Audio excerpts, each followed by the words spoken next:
wildlife. Perhaps this world is one that Frieza has no interest in, making it the perfect place to send their child. With a solemn goodbye and the hope in their hearts that they can retrieve him after the dust settles, Kakarot is sent away. But Bardock and Guinea were wrong. While Frieza, King Cold, and even King Vegeta were aware of the God of Destruction Beerus and his world, the low-ranking Saiyans weren't told of it.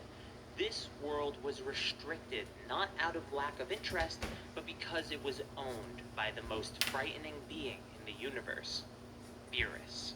As Kakarot's pod flies through space towards Beerus' world, the God of Destruction has received most interesting news from the Oracle Fish, a being who can foresee vague fortunes that will come true. The Oracle Fish told Beerus that his greatest rival, the Super Saiyan God, would appear in 39 years. Beerus is intrigued, but isn't sure a Saiyan will be a worthy adversary. Not to mention the fact that Beerus had already given Frieza permission to destroy planet Vegeta and the Saiyan race. You earn your stay with your prophecies, Oracle Fish, but do not play me for a fool, or I will destroy... Before Beerus could finish his sentence, an object fell from the sky, crashing directly next to him. When the smoke clears, he recognizes the object immediately. It's a Saiyan space pod. Usually, these types of ships were reserved for missions of conquest. Has Frieza become so brazen that he thinks he can use the Saiyans to overtake the planet of the God of Destruction? Was the planned destruction of planet Vegeta a diversion? Regardless, Beerus raises his arm and begins to form a Hakai.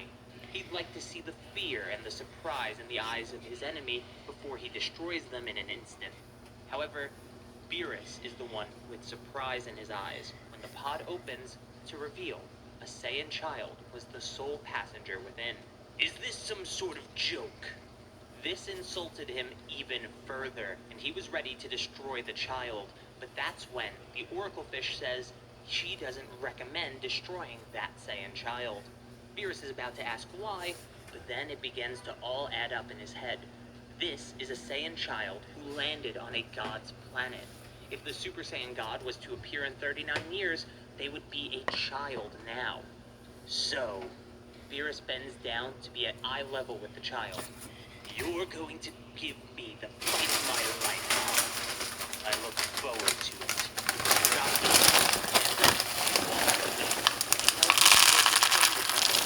There's no way he would be anything but just gain strength on his own.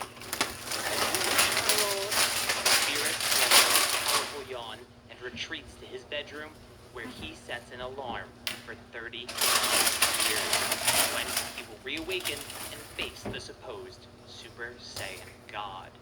Before getting any deeper into that though, only 20% of the people who watch these videos are subscribed, so make sure you hit that sub button so you never miss an upload. You can always unsub in the future if you change your mind. Whis goes to pick up the Saiyan child to try and soothe him, but Kakarot lashes out against him. My, the first thing we'll have to do is settle that temper of yours. Then some basic education with some training on the side. I wonder if 39 years will truly be enough. Well, best to get started now then. Whis puts Kakarot in an energy bubble to move him around in a way that he can't be rowdy. As the years pass, Kakarot grows. Whis used his staff to peer into Kakarot's past and discovered his name, and thus Kakarot sticks as the name for the Saiyan child. After one night of Kakarot turning into an Ozaru, Whis promptly and permanently removes the Saiyan child's tail before he could cause any reckless destruction. Whis then goes on to teach young Kakarot how to speak, fight, and even begins to train him in the ways of God Ki, something he'd definitely need if he wants to stand a chance against Beerus. It would be a repetitious 22 years before a break in the monotony occurs in age 761, with the arrival of Raditz. By this time, Kakarot is fully grown and even wears a variation of Saiyan armor that Whis created for him. The day of Raditz's arrival was not unforeseen. The wayward brother of Kakarot is someone that Whis has been keeping track of for some time, along with the other two surviving Saiyans that are with him, Nappa and Vegeta. When Raditz lands on Beerus' planet, Kakarot had already been taught that he is the last surviving Saiyan, so Raditz appearing before him was a shock to say the least, but that was nothing compared to what Raditz would soon reveal, the fact that he is Kakarot's brother. Not only were there Saiyans alive, but one of them was his own brother, his family. Kakarot immediately turns to Whis, expecting an answer to the lies he's been told his whole life.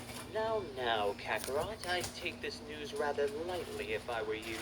Why don't you ask your brother here what he and the other Saiyans are currently doing? So, he does just that. And Raditz explains the conquering of worlds, the killing of innocents, and the death of children, all for the sake of conquest. Whis asks Kakarot if he thinks this brother of his is someone to be admired, or would be seen as someone worthy of Beerus' destruction. Kakarot looks back to Raditz with disdain. Senseless destruction isn't the way to keep the universe balanced. Those who hunt innocence and keep the universe's balance are the ones who deserve to be destroyed.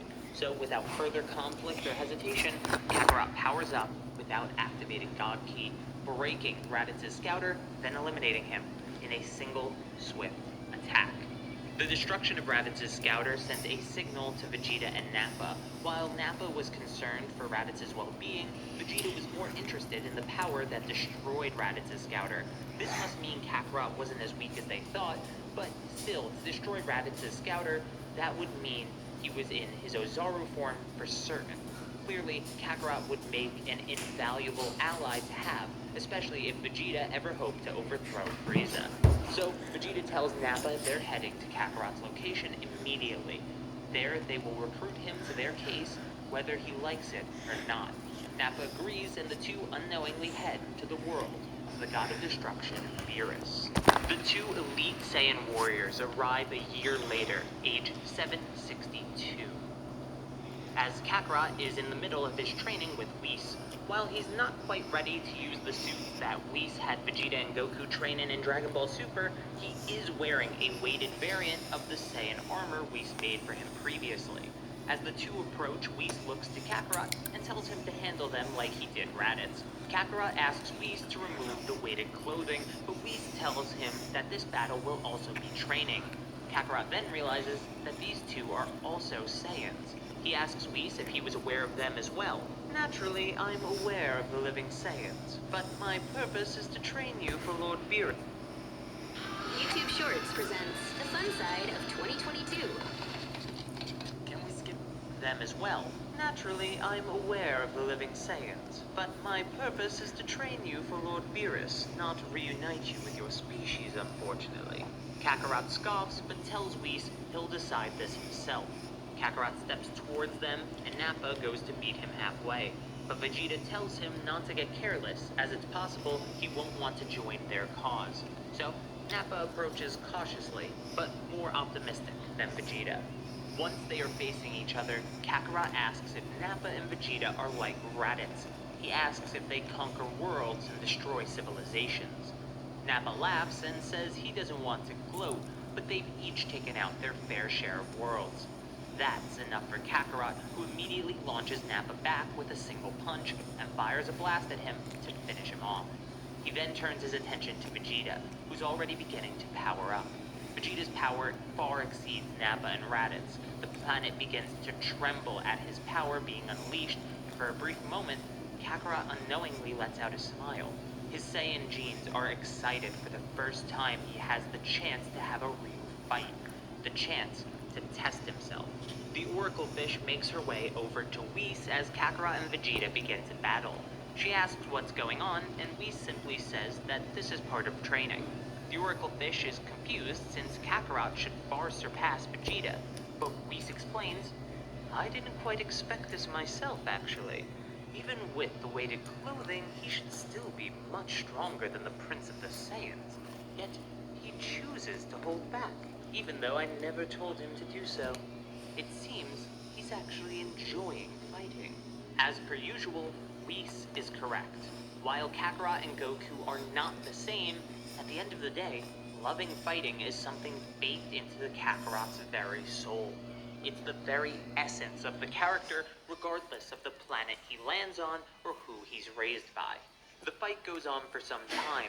They trade blows, and as they do, Kakarot continues to grow. His body and movements become sharper and more fluid in response to the restrictions placed upon him, eventually growing to the point that he had nothing left to gain from fighting Vegeta. Whis notices this and is ready to have Kakarot finish it. But then he realizes that Vegeta is also growing in power.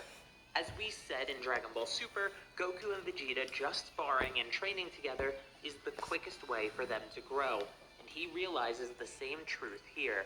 With this in mind, Whis decides to increase the weight of Kakarot's armor in order to keep the gap between the Saiyans as small as possible. By using Vegeta as a test for Kakarot, they can grow his power even more quickly for Lord Beerus. This fight's relevance isn't something to be understated. This is the longest fight to ever happen in Dragon Ball, lasting for a month straight as Whis simply replenishes their stamina and heals them whenever they're close to faltering.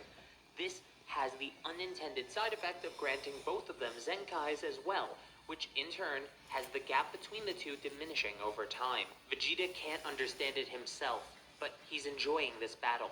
However, he fears that should he be deemed useless by Whis, his life may be ended then and there. Of course, Vegeta is right. Whis is tired of the spectacle, and he thinks it's time Kakarot went back to training his godly powers rather than focusing on the fundamentals. So, he removes Kakarot's suit and tells him to use his god form to end this fight once and for all. Kakarot wasn't happy to stop fighting, but he knew he had no choice, so he pulls back and transforms into Super Saiyan God. The raw power of his transformation after gaining power from his battle with Vegeta makes the universe shake. Vegeta simply stands no chance at all. Kakarot knocks Vegeta into the ground, then stands above him, charging a ki blast as he does. Before he gets the chance to kill Vegeta, the Saiyan Prince says, Avenge our people, Kakarot. Use this power to kill Frieza. With that said, Vegeta puts his guard down and accepts his fate. Death at the hands of the Super Saiyan God. Vegeta had his suspicions about Frieza destroying planet Vegeta, but was never able to confirm them in life. Regardless, the Saiyan Prince hopes to see the Emperor defeated for enslaving the Saiyans for so many years.